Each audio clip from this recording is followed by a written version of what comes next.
Welcome to the Stop Digging Community Podcast, powered by the nonprofit A² Lamp Groups. I'm Christina, a joyful founding board member since 2014. Your truly unique self-development journey begins today with the first step. Stop digging.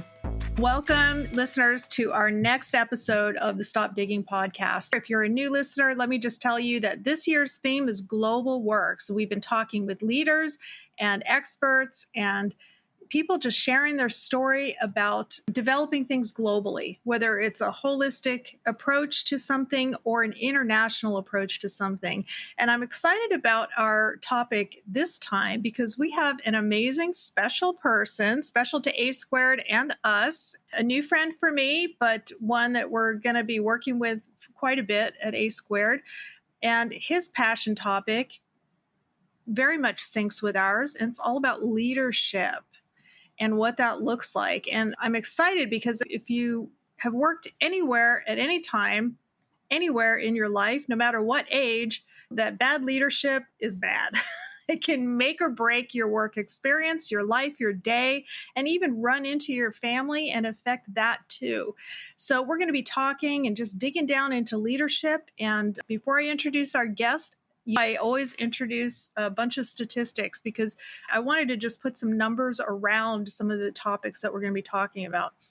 And when we're talking about leadership hiring and development, there's a huge gap internationally, and especially in some of these numbers from the United States, about how leaders are hired and how they're developed and trained. There's a huge gap in that. So if you're already a listener, you know that you can join the conversation and keep that going. I post all of the research into our LinkedIn Stop Digging podcast group, and you can join. It's free, and just dial down all of these numbers and check them out for yourself. But first of all, poor hiring decisions for leaders in your company and everyone else's. 82% of companies do not choose the right person for a management role. And only 1 in 10 people have the talent to manage. And I'm going to just switch that word and say not talent, skill. It's something that can be developed. And just because you're an expert in your field doesn't mean that you have the skill yet to manage people underneath you in your company, even if you are an expert. So keep that in mind. Also, combined with that, and this feeds right into it, lack of training. 82% of managers did not receive any training before they took on their leadership role. So if you're working under a new leader, just know that they probably don't know what they're doing. They're relying on instinct and what they know already in the past, and it may or may not align with their new leadership role. Just know that they didn't get trained in it. That's a lack of training. Leadership gap. There is a huge need for good leaders in companies and organizations around the world. And right now, there's a big leadership gap. According to polls and research in Sproutworth, I'll just cite them, 77% of organizations. Did you hear that, listeners? 77% of organizations have a leadership gap, and 11% of companies still can't fulfill their leadership roles with their current resources. So if you're an aspiring leader, this is a growth industry for you, and it's worth it to learn some of these skills. And they've done another study, according to Sproutworth, and on the heels of that, training can increase leadership performance by 28%. So there's a bunch more in there from research and leadership statistics, and I encourage you to go check those out. But now I want to bring in our special guest, which I'm excited to introduce you to. He is an amazing guy. He is a recognized corporate leadership development program designer and trainer. So he does both. That's amazing. He's an international speaker. He's a professional comedian. And I'm sure he gets tired of people asking him to tell him a joke, but we might even do that. We also know that he's an entrepreneur. Multiple times he's started companies and joined companies. And this is the exciting part for me and for the rest of the members of my organization, A² Lamp Groups. He has just joined our board, and he's our new podcast coordinator for the Stop Digging podcast. You're going to hear a lot of him over the next year or so. And the most important probably to him is he's a dad of teenage kids. And he's very proud of that, and he's a dedicated dad, and we are excited to have him. Chris, introduce yourself and tell us a little bit about your story. First of all, thanks for having me on. There was a number of things that you said there that really resonated with me, but there's one particular spot where we're talking about it said when you said it was a skill and it can be learned. And one of the things that you always get asked is, they're born leaders or are leaders or can you make one? And I'm like, look, everybody's a leader. At the very minimum, you're a leader of your own life. Now, whether you're leading that or not, I leave that judgment up to you. But if you're a parent, then you're leading your family. Again, so it's really about skill development. Now, some people, let's say they have an affinity. We could say they have an affinity to lead, right? But still, to your point, it's like they need skills to be able to do that. Just because you're an expert in it doesn't necessarily mean you're the right person to lead it. So there's also very interesting nuances to leadership. And for me, here's the best stories are always ones that come out of experience. So what got me fascinated with this was my first real big corporate job was with a Fortune 50 company. And I was asked to be the trainer on the manufacturing line. And we won all kinds of awards for this software implementation. So here's the nerdy part of it. We were implementing a manufacturing execution system, which sounds very fancy, which is just what we were doing is they used to record everything about the device on paper: man, material, machine. Who did what, when, what machine did they use, what equipment, what were the sub-assemblies, all that kind of thing was all on paper. We were just implementing a computer system. And we did a phenomenal job on this, and it was a true team effort. And this is where I learned that where the leader goes, the rest of the team goes. So we had someone who was at the top who was like, look, I trust and empower you. And I think that's what really everyone is looking for. They're looking to be empowered. They're not looking for micromanagement. I think we've all heard that term. And you want to be able to say, hey, I know what I'm doing, and you can check in with me. And the next company I went to, and we were implementing the exact same system, and it did not go well. And I was sitting there thinking to myself, like, what? Why?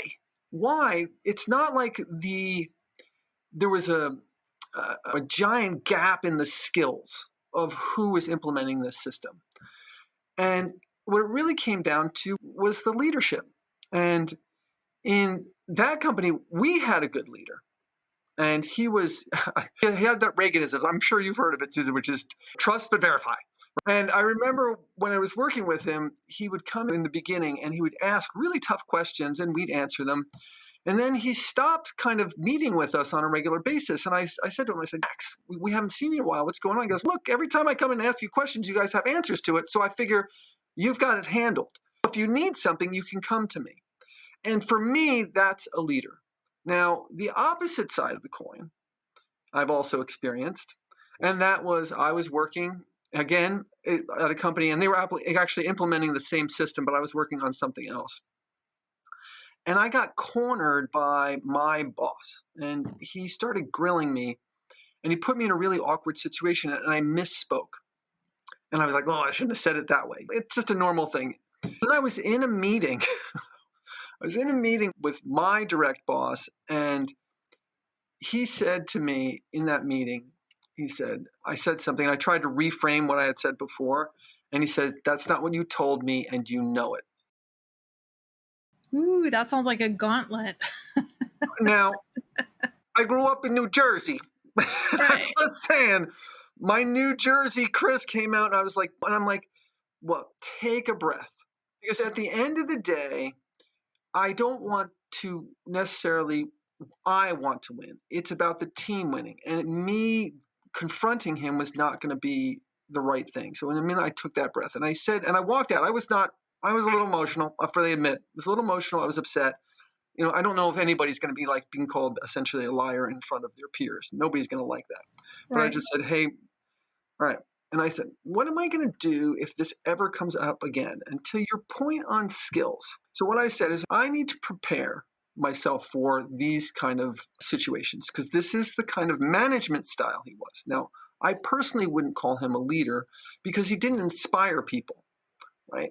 And that's one of the key things I have that in a leader, they inspire you and they entrust you and you want to give more to them. There was a statistic you had before about people who feel, I don't think you got to it in your ones. It said people who feel like they've got good leadership are twice as effective or 20% effective. There was some, I was reading it in the notes. And what I would say is when I was working for the one gentleman I was telling about, Max, if he asked me to do something, I'd be like, oh, what can I do to support you? Now, the other gentleman, if he was asking me to do something, I'd be like, I don't know if I have time to do that. I would probably find an excuse. And these are the things that I think people can learn how to effectively manage and lead people. So that's what got me excited about it. It was really just personal experience. What do you do? Now, just to close that story kind of gap here with the gentleman that I worked with whose management style I didn't particularly like, what I said is, what happens if this comes up again? What am I going to do? So I prepared myself. I said, okay, if it comes up again, I'll go, look, apparently we have a misunderstanding. We should probably take this offline. Let's move on. And not take anything personally, but be prepared for it. And then I also said, if he comes and confronts me, I'll say, look, I'm 90% sure what the answer is, but I don't want to say something that's incorrect. So if you could give me a little bit of while to put some stuff together, and then I'll make sure that I get the information to you that you're requesting. So instead of in the moment trying to respond to something that I wasn't like 100% sure on, if I had taken that moment, then I think that would have been better. Now, learning the communication skills and the right words is definitely part of it. But if you have 100 pounds and you have two people that are going to lift it up, it's the same 100 pounds, right? Right. And me, listeners, if you've been listening since day one, we did something with a strength training person, and you all know that I like tacos and don't like working out. You know that 100 pounds is going to be really tough for me, right? But if Chris here has been lifting a 5-pound sack of flour every day for 30 days, that 100 pounds is going to be a heck of a lot lighter for him. Right. And I think that's where the skill comes to play. It's the same stuff that happens when you're leading something. But if you have the skills, you can do it better, faster, more effectively with less blowback, because it's the same project. It's the same device. It's the same team. But you can do it and have a lot of resistance, blowback, confusion, time delays, frustration, depression, self-doubt, all of that stuff to do the same thing. Or you can learn some of those leadership skills, those 5-pound flour sacks. And then when that 100-pound leadership opportunity comes up, like Chris, you were talking about, next time it's the same 100 pounds, but now it's just poof, easy peasy pie. So I love that story that you just described. And I have a question for you too, because you talked about a good leader who empowered people. How does that play in your head about the difference between empowering people and delegating and letting people run free versus providing guidance? Or what does that look like for you? In my experience, it's really around like accountability and how do you do your accountability. Now, I'll give you another example. This is from the first company I was at. Our manager had a 18-month rolling forecast for our project, for this implementation. We were rolling out to multiple manufacturing lines. And so we had a lot of moving parts, particularly because each manufacturing line wasn't exactly the same. So you might have different equipment, different things that people had to be certified to. So there was a lot of moving pieces to this. So we had a very long forecast. Our manager came up with the idea of having a 15-minute stand-up meeting. We had 15 minutes for everybody to be on what's going on, what do you need help with, where do we see some challenges coming up. We immediately knew whether we were on course, off course, And then we could say, hey, look, or something would come up and go, oh, we have to fix that. Or we have to try to get ahead of that because we can see this as a potential problem. Mm-hmm. So I think always that part is about communication. And I now that you just made me think of one of the greatest pieces that I learned when I was in that job. So our manager, again, who I would say was I would call her a mentor for me as opposed to my manager. I don't know. I think I ran into her one time and I said, I talk about you all the time. She's like, what? I'm like, yes, you were one of the best people I've ever worked with. And I told her why. And here's the perfect example of like how you want to inspire people. And it's got multiple layers to this. So I'm curious, Susan, what you think. So every month we had a town hall. And in that town hall, we would talk about the State of the Union. Here's where we're at. Here's where we're going. It was about the first, let's call it 30 minutes, hour-long meeting. The next 30 minutes was all appreciation. We had, do you remember those That Was Easy buttons from, all those commercials. And so people would nominate people for a That Was Easy button. Somebody who said, hey, I needed help with this. And that person stepped in and helped them out. And they got an easy button and like a Starbucks gift card for $25. And then we had another award, which was like a monetary award that the company wanted people to be nominated for. So you think about it and say, hey, I want to give a spot award to Susan for putting together the podcast or whatever. And you can nominate him for anywhere from $100 up to $1,000. And so you were thinking about, okay, who do I want to nominate for a spot award? And then the last thing, we had this trucker hat, the Get Her Done. Do you remember the community? Get Her Done. We had the trucker hat in a glass frame that looked like it was put together in an 8th grade wood shop. And here's the strange thing. Out of everything that people wanted, they wanted the trucker hat more than anything. Not the spot award, not the Starbucks, not the cash. They would be like, I'm coming for the Get Her Done award. And I will tell you why, in retrospect, during the time that we were doing this, I didn't realize, but in retrospect, why I think this was so powerful. So now think about this. You have an entire team of people going around thinking their mindset is, how do I thank the people who are helping me out on my job? God, I just love that. Do you know how rare that is? I know. I know. Gosh, I mean, that's a game changer, honestly. How does that even happen? It's brilliant. Again, we had a leader. We didn't have a manager. I'm actually getting goosebumps talking about this. All right. Because I get so excited about it. I literally am getting goosebumps about this. And I have tried to implement this every single place I've gone into, right? I've talked to them like, let's do this. And I remember one of my managers said, nobody wants a $25 gift card. I'm like, you're right. What they want is the acknowledgement. And some people, it doesn't connect for them. And some people it does. And at another company, I had a manager who did this. But getting back to, her name's Margie. Just Margie, if you ever get on this call, just so you know, I'm talking about you. Everybody, and now this is where everyone stops. Say hi, Marge. Say hi, Marge. But so this implementation, we won all kinds of awards for. And this is a Fortune 50 company. They give out, it's called the President's Award. They give one award to the one team in the entire organization. At least that's what I thought. They actually give it to one person. And she's allowed to take 2 other people to get nominated with her.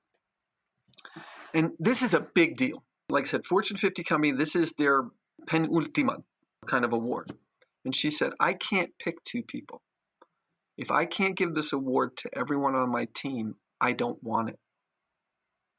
So what I learned in that was my team's success is my success. My job as a leader, through Margie, through Max, was, how do I make my people successful? Let them work in their area of brilliance, and then I can work in mine. And if you can foster the kind of culture that I'm talking about, which is what the culture that Margie brought to this particular company, that's where you're going to see what I would call team greatness. Now, here's the interesting thing. Margie ended up moving on, got a new person came in. Remember that 18-month rolling forecast? Right. In his first meeting, instead of being curious, when we said, oh, we have an 18-month rolling forecast, he laughed. This team had won this huge award, and he goes, nobody plans out 18 months. What do you? And he's laughing, and here's all these people on the team who've been doing it successfully. Let's just say I ended up as consulting, I ended up moving on. I came back and I saw some of the people, and they all looked so stressed out. And because the leader moved on, all of that appreciation moved on, all that accountability moved on. And even though it was the exact same people who had won this award, they were now struggling.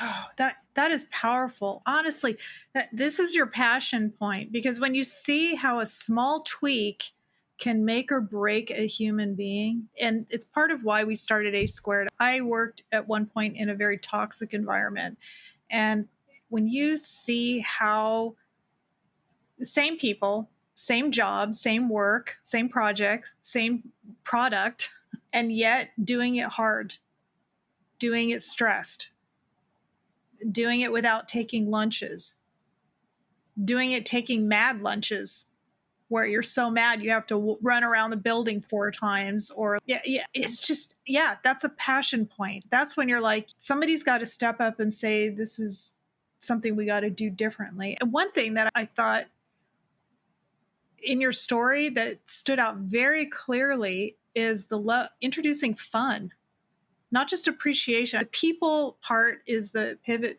or passion point for you, but introducing fun. When people are having fun, they're competing over a stupid trucker's cap. You know what I'm saying? Like, and it's like wrapping the hard stuff in a sugar pill. It was just amazing to me. But if you think about it, what people want is appreciation. So you're working hard at your job all day long, and a lot of times like, oh, that's great, now we have to move on to the next project, without taking a moment, which is why the monthly check-ins were great, why the daily check-ins were great. And I'll give you another really good example of why I'm... Let me qualify that too. It's not just appreciation, it's meaningful appreciation. Yes. Because I can't tell you how. I'll give you an example. I had a new manager who I had already been overlooked. I was doing a lot and being overlooked.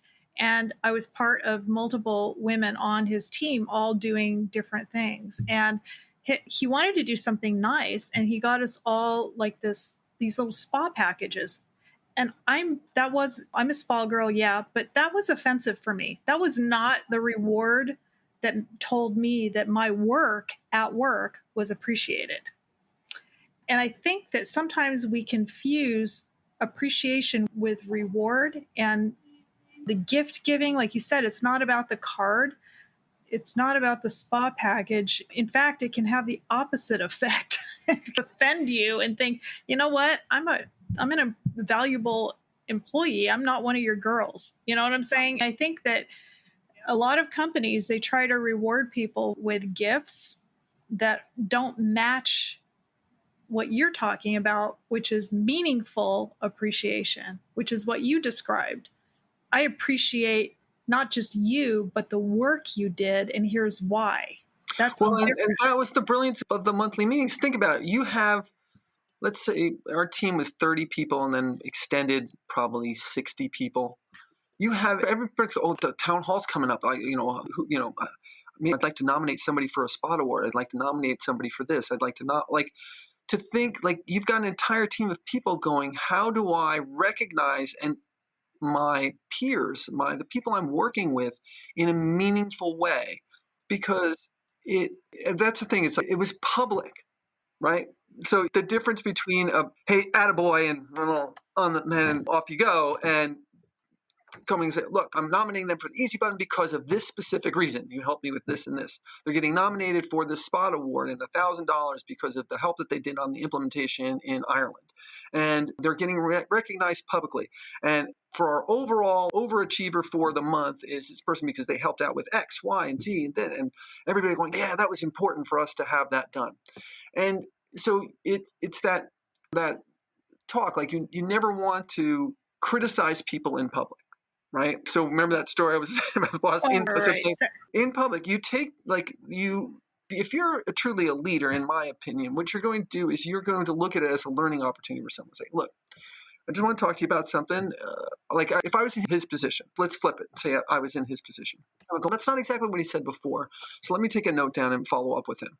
Okay. And then say, hey, look, Chris, you said this, and then in the meeting you said that. So I'd like to talk about, for me, that seemed incongruous, or didn't say, can I help? Let's talk through this and figure out why it seems different, or how can we come to a resolution that we're going to agree that this is what was happening or not. But to do it in public is ego-driven. And what I found for me is you're either self-focused or you're team-focused. So I would say that this gentleman was more self-focused than team-focused. That's why so many people get triggered when somebody says, let's have a meeting. Half the people just go into catatonic. Yeah, like the Yay. Yeah, even the most vocal people that go in there making vows to God that they're going to keep their mouth shut because they're so triggered by it. And then if you're somebody who doesn't like conflict, good God, if they could turn you into an invisibility cloaked person. You can't deal with stuff like that in a meeting because it becomes not safe. Even though meetings are supposed to be where everybody gets to share stuff, if it's not safe, no one's going to share anything. So, I'm curious. I've got this. I put this in my leadership. I have a leadership training that I do. And I'm curious what you think about it. So here's what I say is if you have that management style, right, that kind of aggressive, my authority over you, calling you out in front of other people. What happens is, for what I've seen, is that the people who know their self-worth and know their worth will not. They'll go, I don't need this. I can go get a job somewhere else. And the people who don't have that and will stay. And typically your high performers are the ones who know their self-worth and move on. And the ones who are like, oh, I don't know, are your lower performers. So if you want to tie, because these always things, like the statistics are always interesting, but I think if you use a more real world example that it hits down. So look, you lose all your high performers because they're like, I don't need this. I can go somewhere else. And people are going to value what I have. And the other people are going like, oh, I just want to keep my job. Oh. And so they're staying there and they're stressed out. Now, do you think people who are stressed out or fear of what they're doing, fear of something, are ever going to speak up and talk about something and say, hey, I see a problem or I want to fix it? And not to pick on this one gentleman, but one of the things that I always did is I would like to go to lunch with all the people I worked with. Hey, let's go to lunch. Just keep it casual. And I went to lunch with a very young engineer, and she said she tried to bring up something in a meeting in front of this manager. And he grilled her and go, don't ever bring up this kind of thing again unless you're prepared. And I was talking to her. She called her some expletives, let's just say. And she said, I'll never bring up something again. This girl was talented, young, enthusiastic, had an idea. And instead of fostering it, it was like, you're doing it wrong. And the impact of what I would say certain management styles is, they talk about toxic environments. This is, for me, the root cause of it. Like one of my things is always that culture eats strategy for breakfast. If you have the right culture and you have people like Max and Margie, like I had, right? You want to go above and beyond. You want to. Because you know that what you're doing is appreciated and these people care about you and they're interested in you. And it was funny. One of the things that Margie always says, don't miss your kids' events. Like all the stuff, if you want to come back, like you got a baseball game to go to or something like that, go to the game, come back. If you have to finish your work, that's fine. But don't miss these kind of life events for work. So how can you not, when that person asks you to do something, like, I'm there for you, as opposed to the other management style, which is, no, I've got other things I want to do. So I want to connect kind of those some of those statistics you had to what I experienced in the real world, right? I do a lot of work with trust, around trust. I do workshops on trust. And what you described is the classic example of either building trust. Every word you say, every communication you have, and every relationship you have in your workplace either builds trust or kills trust. And if you're a young engineer, I mean, there are issues between ages, right? People who have been around for a while, tested, tried, been on the war zone for 30 years, you do have a lot of experience, and you do a lot of times know what works and what doesn't.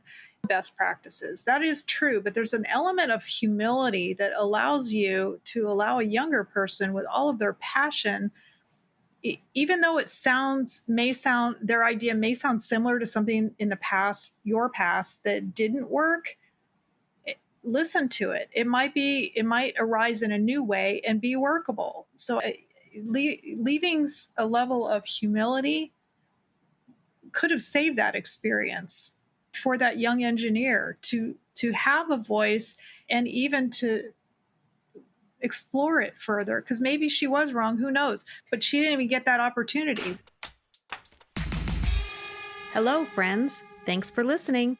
A Squared Lamp Groups powers this podcast. Their memberships are tax-deductible donations that directly support their work developing people and organizations. But just for you, they're offering podcast listeners a special 40% off coupon code to join.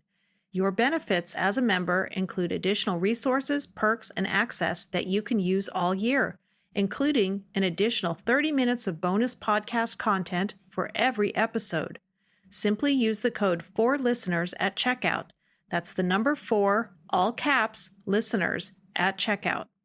They also are giving our listeners free gifts to use now. Go to their website, asquaredlamps.org/podcast, and download your free My Success Course of Action worksheet. There is no cost, registration, or sales pitch involved. Just click it and save. Use it to work on something significant to you this month, maybe even something that sparks interest from today's podcast. Then click to join our free but private Stop Digging Podcast LinkedIn group, where the conversation continues between you, the hosts, and our guests. Don't forget to subscribe and share this podcast with your friends. And now, back to the program. And actually, it brings it back to the beginning of our conversation. You were describing something about your mentor, somebody who wasn't even a direct report. You weren't a direct report, Marge, and she was like your mentor. It's not just about training. You can't just Google skills or read a book on skills and try to practice it. That's a good start, but that's not everything. There's the training piece, but there's also mentorship. And you described that perfectly. You talked about your mentor. Tell me some of the people that you've mentored. I was asked to come in, and we had 2 managers who were not getting along. And it became rather adversarial. And so I use a Barrett values system. So what I happen to like about it is that it not only gives you insight to what you think about yourself, but then you get 15 people or more to come in and say, what values do they think you have? And it's always interesting. And I love these kind of things because they're great conversation starters. And it was interesting to see when I was working with someone, and one of the things I have them do is I have them write down their definition of leadership. Like everybody's definition is different. So I have everyone write down, what is your definition of leadership? Like, here's the great question. I go, on a scale of 1 to 10, how would you grade yourself on your own definition of leadership? And that's a tricky one. I had a recording of it, and the guy went, oh yeah. And you see him go, well, I feel like I'm doing pretty well in this one, but I can improve it. And that's what it's about. It's really about can you start these conversations, have an honest conversation with yourself and say, this is how I think I'm showing up, but how others are perceiving it. Now, if you go into it with like an ego, you're like, you can get mad about it, or you would be like, wow, that's interesting. I didn't realize it. Where's the disconnect? And I'm always like, it's just a problem to be solved, right? If you can have that mindset of how do I improve on this? That it's that continuous and never-ending improvement mentality, right? I can always be getting better. There's a quote from like Bruce Lee is the endeavor to get a little bit better every day. I think Kobe Bryant, the basketball player, had something very similar to it. It was like, is the commitment to making myself just a little bit better every day. And so every interaction you may not handle perfectly, like the example I gave before, but then you can say, what muscle do I need to build up? Bringing all of our analogies back together, maybe. What muscles can I build up to be prepared for this kind of situation again? And really, that's what coaching and training does for these people. For this gentleman that I was working with, he had that realization of, this is what I want, what I think a leader is, and I want to be a leader. And here's even just his own analysis was able to go, okay, here's where I can improve on them. I think also the improvement piece, I think we should qualify, because you did ask me a question earlier and I don't think I answered it, but whatever your management style is, whatever your personality style is, whatever your tendencies are, you shouldn't have to apologize for who you are. The act of self-development isn't changing who you are. It is learning the skills that balance it out and give you additional tools so that your personality doesn't rub people the wrong way or undermine you or sabotage your larger goals. Because it's not just your personality, it's all of the experience that you learn and your tendencies. We're human. And that's one of the things that you just were talking about is we're not robots. You have to let people be human, let them learn, give yourself the opportunity to learn and see it that way. People misspeak, right? So are you going to skewer them every time? You know what I'm saying? Do they have to die every time they make a mistake? Do they have to be publicly humiliated and shamed? Because that's not a good learning environment. And in my experience, leaders are some of the loneliest people ever. Whether you're doing it well or not doing it well, a lot of times they don't even have, like you were talking about, insight on whether they're doing it well, because they may think they're doing great and everyone around them will think that they suck. And it's hard to distinguish which one is the right reality. Having a mentor is, in addition to the training, can be helpful in what you just described in your mentorship experience, is helping them dial down what's in their head, what they think they are versus what they're perceived as. And I think all of us can value from it. You did the assessment with me, and I was like, oh, okay, yeah, I could see that. And I always like, when you hear like from someone else, oh, they perceive this, and I'm like, huh? And you always go, there's a tendency sometimes to get defensive when you're like, I think this is a core value that I'm good at, and you think I'm not good at it. The question is, are you going to respond or are you going to react? Are you going to be like, no, I'm not, right. And it's going to be a fight. And that's the situation that I was in with these two managers, was that it was a fight. Everything was a miscommunication. And I said, okay, one of the things I got down to was like, what can we agree on? So there's this little thing that I do in when I do my leadership development classes. I say, okay, let's get two stickies up on those kind of Post-it notes, big Post-it notes up on the wall.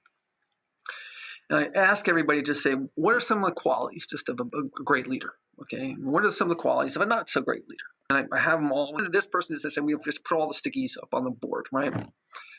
And I say, and I go, okay.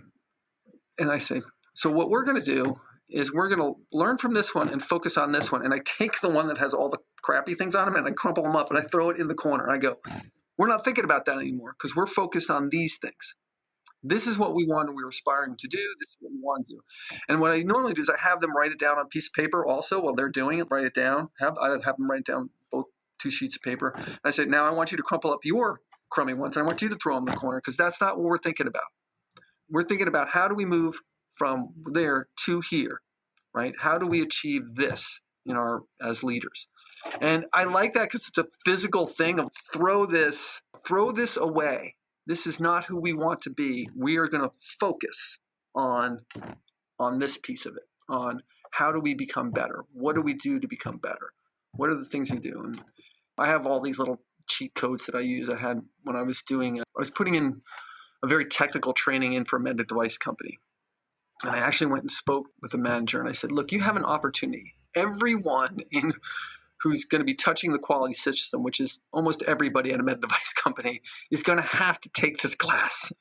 So you have an opportunity to talk about values and leadership and personal development. And so I said to him, I'd like to embed some of this stuff in here. And thank goodness he said yes. So he let me do that. And at the end of the training, I had people come up to me and they go, wow, that was some of the best training I ever had. I go, great. Oh, what was so great about it? Do you want to take a guess what it was? No, I can't even imagine. It wasn't the technical stuff. It was all the stuff when I was talking was personal development and leader. So, so by embedding these kind of things in it, it kept people interested.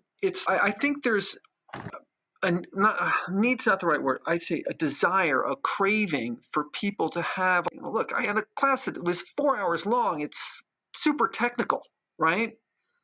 And how do you keep that where people are engaged? If they're feeling like they're learning about not just this technical thing, but also learning about themselves or the company, then there's an opportunity. And I'll share with you what was my closing piece to this. And at the end, I said, okay, if you were to be 2% better at your job, what would you do? And I'll have them write it down. Right? Okay. I said, now I'd like you to turn, everybody pair off. If you don't have a pair, I'll talk with you. And share it with someone. And after they shared it with me, like, how'd that feel? And they go, it felt a lot more real. As soon as they had to share what they were going to do differently, they go, yeah. Verbalizing something can be my intention is to do this. Act of accountability. They go, oh, okay, just 2% better. I just said that I was going to do X, Y, and Z. These are the kind of things that are sticky, right? So you want things that are sticky for your people, particularly in knowing that you care about them, you want to see them to be successful. Like, how do you develop that kind of stickiness? And so those are the kind of things like for me, that's what I get excited about.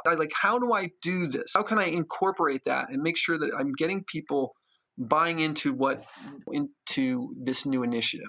And in this particular class that I had taught, and this is at a multi-billion-dollar another med device company, and I said, look, your boss wants you to do well. The FDA looks at this, right?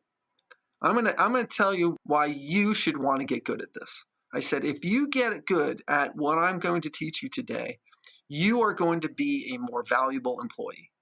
You will have lots of opportunities to grow within the company, because every single medical device company is looking for this, people who are good at this.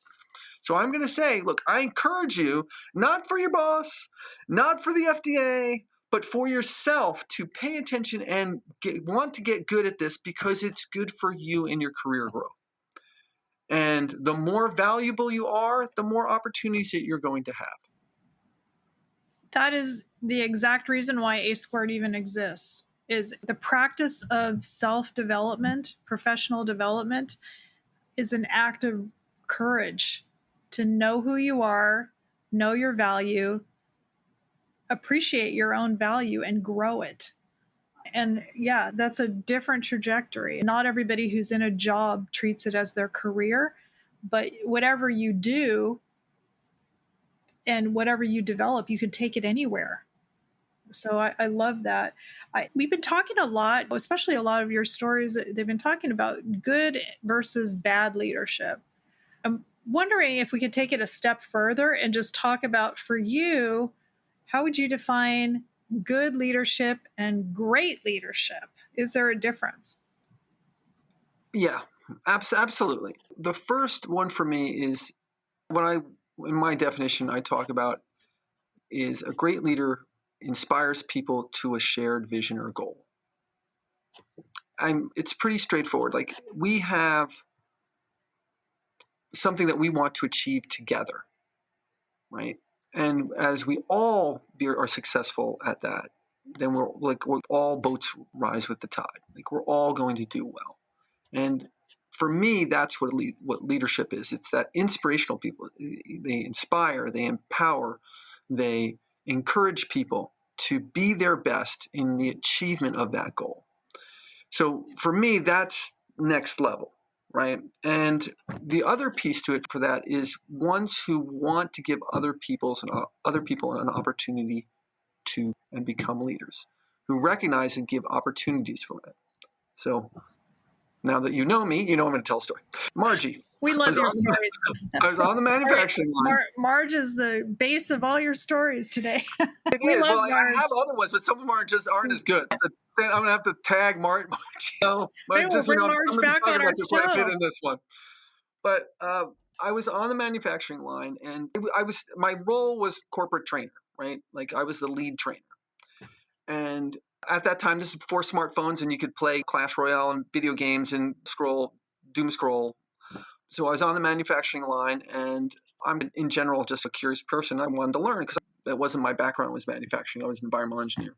And I'm on the line, and one of the leads is on the line, and they're taking information they put in the system. I said, what are you doing? And I go, I'm doing this. I'm like, okay. How often do you do that? I do it twice a shift. Okay. Is it just you, or do other people do that? Oh, look, everybody does this. I'm like, all that information is in the system.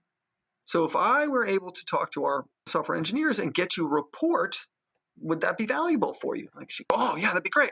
So I went back there, gave that information. I was on the manufacturing line again, and we're collecting scraps. Pieces go down. And I said to the quality engineer, I was asking what he's doing. He said, I'm recording the scrap. I'm like, how does that work? Explain it to me. Because the people in the who are on the line record it, but they don't do it right. So I have to go in and check it. So if alarm bells should be going off for you, I think I saw you nodding, right? Like alarm bells going off. As soon as you have a piece of data and then you're changing it, there's chances for problems. Okay, so I don't say anything. I just go, okay, all right. And so I put it into a report, I create a report, and then it goes up to management, and they compile all these reports. Of course, they have to change it because they like to see it differently. Bing, alarm bell goes off again. So now you've got a source of data that happens on the manufacturing line. It gets touched twice and changed twice before it actually gets into like upper level reports. And God bless her, I go to Margie and go, look, I was on the manufacturing line. I noticed this kind of thing, and if we could record the scrap, like, wouldn't that be great? We'd have a single source of truth. Then you could dice and we could create all different kinds of reports that are effective for all the different levels. She goes, that's a great idea. You should lead that. And I'm like, my weekends are now booked. but I'm just this. Yeah. So now let's dissect it. And I'd be interested in what on your perspective. So my dissection of it is I recognize a problem and had offered a solution. And so said, I had done it before. And she was like, okay, now why don't you lead? Why don't you step forward? Let me give you the opportunity to do that because you've shown initiative. And that's what led me into moving away from just training to going into project management. So we ended up implementing it, and we had people say it was the single best upgrade to a system in the training that they had. Not tooting my own horn. It was just because I was like, she gave me the opportunity to do this, and I wanted to make sure I did my part as best as I could, right? And you're talking about good leaders and like great leaders. So for me, that's great leadership. You show interest, let me give you opportunity. And opportunities to lead. So what I just heard from you is that great leaders create new leaders. Yes. That's leaders who develop other leaders are great leaders. Yeah. So you can lead a project, you can still learn those leadership skills. The difference between a good leader and a great leader is a great leader creates new great leaders. I love it. Okay, between the two of us and 1,000 Facebook memes, maybe. I love that. So we have a short amount of time, and I just want to say I so appreciate you joining our board. We love what you do. There's a lot of synergy here. Tell me what your vision is for this podcast, for your role on the board. What do you have in your head that you can bring us with you and we can move forward together? I think you can tell. If I have an obsession, okay, it's about leadership and leadership development. I get fascinated and listen to podcasts. I'm constantly going, oh, that's interesting. How can I implement that? Is that going to work for me? And so for me, I'm going to use Bruce Lee again, right? A little quote from Bruce Lee. For those of you who don't know, I'm sure everybody does. Was a world famous martial artist and movie star. And he had this thing that said, take what works, discard what doesn't, add what's uniquely your own. And my thought process is, look, we've spoken about a lot. And I would say to anyone who's on the podcast, if there's one thing that you've gotten out of here, like I would write down one thing that you resonated with you, and then try to implement that into what you do. Because that's what gets me excited about being a teacher, about doing these kind of things, is because if I do that and that impacts that one person who then impacts 3 people who then impact that kind of multiplicative effect of it is very exciting to me, right? It reminded me when I was a school teacher. So like I would teach, and I had one student come up to me. I taught 7th and 8th grade math, algebra. I wanted first exposure to algebra, and I taught them like how to organize it like an engineer. I'm like, look, I didn't invent this. This is not my methodology. This is every single person who's good at math does it this way. And so I taught my kids how to do this. And I had one, he came back to me in high school. He goes, Mr. Knierim, I still do it the way that you showed me. So I made that one time, I made an impact that resonated for years to come. And when you're talking about leaders and how to make people more effective, think about that team that I said. So first we had somebody who I would say was a great leader, and then we had somebody who was a manager, and completely different outcomes and completely different experiences for the same people. So if I can do this, and with your help and A Squared, if we can get out there and we can get more people who can just get 1% or 2% better, and then that plays forward, right? That's what excites me. So I really want to like glean from other people, like what is their special sauce? What is that thing that's uniquely their own that maybe someone else could adopt, could say, hey, I could use that. I can implement that immediately. And I'll give you an example, all right, of something that, like, you want to talk about something that's sticky. So my college roommate played 13 seasons in the NFL. And I was talking to him one time about his kids. And he said to me, I never tell my kids that they're smart. And I'm like, or beautiful. And he's like, why? He says, because I was reading, because this guy was, he was a reader. Like he was a leader in football. And he said, because there's a study that says when you say that to your kids, they identify as smart or beautiful and never want to be not smart or not beautiful. So instead, I would say to them, wow, you really worked hard on that. That hard work really paid off. How does that feel? And as soon as he said that to me, I went, oh, that makes sense. It was sticky. So if you're asking me what I would like to do, I'd like to get people to even walk away with maybe one thing, 2 things that are sticky for them that maybe they'll implement. And I literally changed that. And my daughter now and my son, they work hard, because I never said, oh, you're so smart. I said, oh, you really worked hard on that. That paid off. How did that feel? And you could see the difference, because what happens is, and again, I'm paraphrasing a study, was that then they say, oh, I can always figure it out. I can figure this out. My hard work will overcome, as opposed to just me being brilliant or smart or beautiful or whatever. That identity. I love what you said. If you're listening like I am, there's millions of parents listening like me who just figured that we just made some kind of parenting mistake because I told my son he was brilliant and beautiful for his whole life. I don't know if it's but I love that idea though, because there is a skill. One of the best leadership skills is called self-actualization, and it's the ability to envision something that you want and act on it. And that's a skill that people have to learn. It's part of emotional intelligence. It's actually a component of emotional intelligence, is that knowing that you have the ability to change your outcome. And if you don't have that, you, even in small ways, can victimize yourself. That's just how I am. That's just how he is. That's just how this company is. That's just how this team is. And how many times I heard that's not our culture here. I'm like, the people are the culture. And it's a series of small decisions of giving up. Even if you ask somebody and ask them, are you giving up? No, I'm still showing up. But are they changing anything? No, but it's a series of small decisions of giving up. And one of the most impactful things for successful people is high emotional intelligence. And the higher up you go in companies, in your success, the more those emotional intelligence skills come to play. And that self-actualization is a huge part of it, because, you're going to have good and bad days as a leader. You're going to have days when you're bringing your team, bringing your company into a place where nobody gets it, but you, the visionary, do.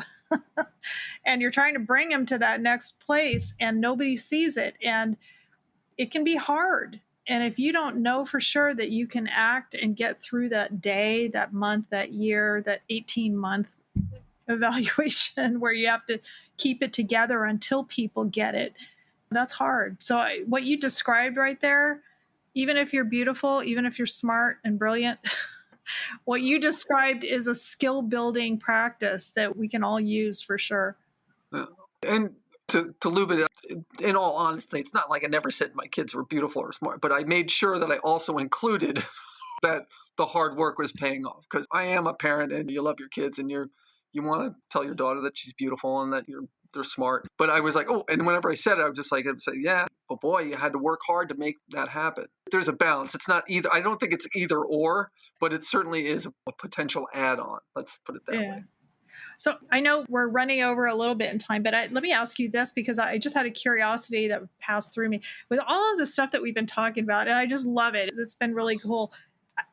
Where did the comedian thing come in? How did just briefly, if it's a long story, maybe we can bring you back, but. No, it's just not that long. Like I grew up watching Monty Python and Saturday Night Live, and I mean like the original cast on Channel 13 in PBS. It was Monty Python, and then I would stay up late on a little black and white TV and watch Saturday Night Live when I should be asleep.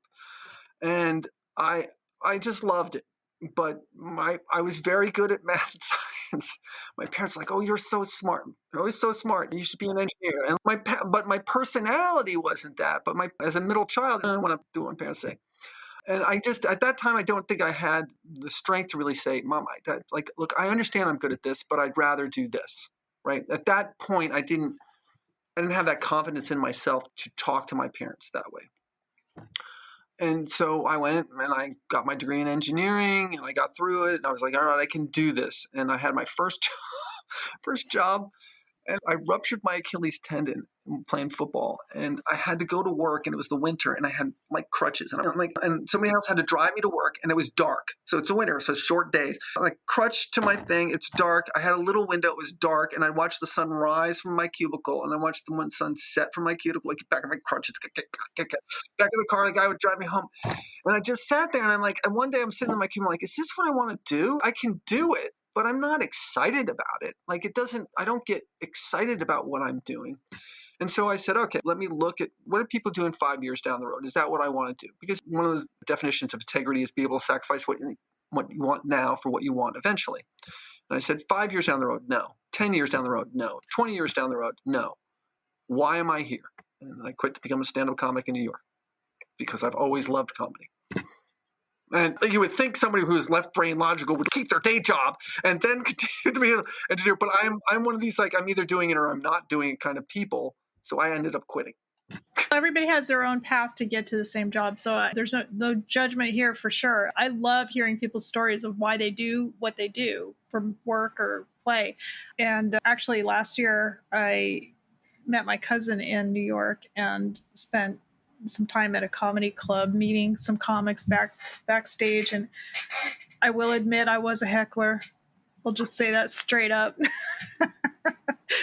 But in any case, I would love that. I know we'll hear more about it, and check him out. His profile is on A². If you look for our board listing and he's there, we'll try to post that on our social media as well. Look for his gigs. If he does a gig, if he does a speaking event, if you're looking for speakers, he's available to be booked. And otherwise, check out his work at A² because we got a lot going on and we are just ecstatic to have him. Thank you for being here. Thank you for being on the team. And You have a parting word for our listeners today? I would just say again, if something was sticky, implement it. I'm hoping there was at least one thing that you'll be able to walk away with and say, I'm interested, like this, I could do that.